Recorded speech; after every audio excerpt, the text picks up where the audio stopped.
Hi friends, అందరికీ నమస్కారం. నేను మీ నితీష్ రెడ్డి. ఈరోజు మన power track euro 55 next 4-wheel ట్రాక్టర్కి అయితే ఒక సమస్య వచ్చింది ఫ్రంట్ యాక్సిల్లో. చాలామంది అయితే మీ ట్రాక్టర్ ఫ్రంట్ యాక్సిల్కి సీల్స్ పోతున్నాయా లేదా అని కామెంట్ చేస్తున్నారు. వారందరికీ అయితే ఈ వీడియోలో సమాధానం దొరుకుతుంది. ఇప్పటి వరకు ఫ్రంట్ యాక్సిల్కి ఎన్నిసార్లు సీల్లు పోయాయి, బెరింగ్లు పోయాయి, ఇంకా రిపేర్కి ఎంత ఖర్చు అవుతుంది, ఇవన్నీ అయితే ఈ వీడియోలో చెప్తాను.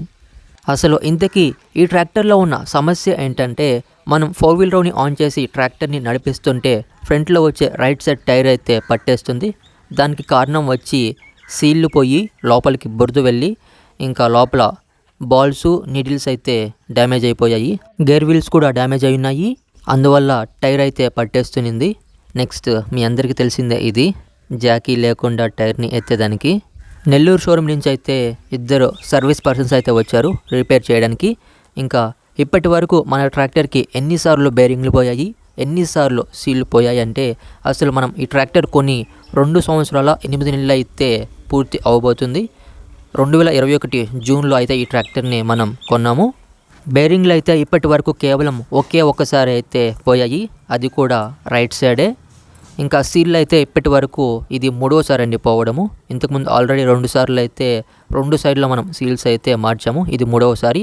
ఒక్క సైడు అన్ని బేరింగ్లు అన్ని సీళ్ళు మారిస్తే 12,000 వరకు అయితే ఖర్చు అవుతుంది లేబర్ ఛార్జ్తో కలిపి. ఈ సీల్స్ అనేవి ట్రాక్టర్ని ఎక్కువగా బురదలో వాడినప్పుడే పోతూ ఉంటాయి. మీ రిక్వైర్మెంట్ ఓన్లీ పడ్లింగ్ అయితే మీరైతే ఈ రకమైన యాక్సిల్ని తీసుకోవద్దు. Bevel gate drive fully closed axle అయితే తీసుకోండి. ఇంతకుముందు మనకున్న కుబోటా ట్రాక్టర్కి అయితే 2000 గంటలకి ఒక్కసారి అయితే సీల్స్ పోయాయి అంతే. అంటే 2000 గంటల తర్వాత పోయాయి, 2000 గంటలకు పోలేదు. ప్రజెంట్ మనకున్న యూరో 45+కి అయితే ఇప్పటి వరకు సీల్స్ అయితే ఏమీ పోలేదు. ఈ గేర్ వీల్స్ అయితే డ్యామేజ్ అయి ఉన్నాయి. చూడాలి ఈ 3 వారంటీలో వస్తాయో లేదో.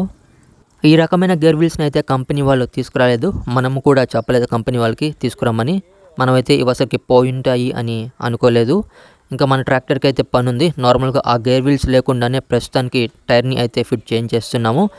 కంపెనీ వాళ్ళు వారంటీలో ఏమేమి వస్తువులు క్లెయిమ్ అవుతాయి అని అనుకున్నారో వాటిని అన్నింటినీ తీసుకెళ్లారండి చెకింగ్కి. ఇంకా మన ట్రాక్టర్కి అయితే పని ఉంది. ఇప్పుడు వాళ్ళైతే మళ్ళీ మనకి అప్డేట్ చేస్తారంట.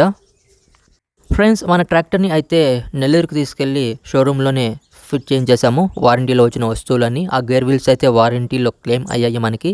ఇంకా లోపల వీల్స్కి వచ్చే నిడిల్స్ మరియు పిన్నులు ఇవి అయితే క్లెయిమ్ కాలేదు, మరియు సీల్స్ అయితే ఎలాగో క్లెయిమ్ కావు. ఇంకా నెల్లూరులోనే మన ట్రాక్టర్కి అయితే కొత్త పట్ట తెవించాము టాప్కి. పాతది చినిగిపోయింది, ఇదేనా కొత్తది. ఈసారి లోపల రెడ్ కలర్ అయితే వేయించాము క్లాత్, బయట బ్లూ కలరే. ఇప్పుడు మన ట్రాక్టర్కి అయిన రిపేర్ ఖర్చు వచ్చి 9,000 చిల్లర అయితే అయింది, లేబర్ ఛార్జ్, సీలు ఇవన్నీ కలిపి. ఈ వీడియో కానీ మీకు నచ్చినట్లయితే ఈ వీడియోని లైక్ చేయండి, షేర్ చేయండి, మరియు ఈ ఛానల్ని సపోర్ట్ చేస్తూ సబ్స్క్రైబ్ చేయండి. ఈ వీడియో చూసినందుకు మీకు ధన్యవాదాలు.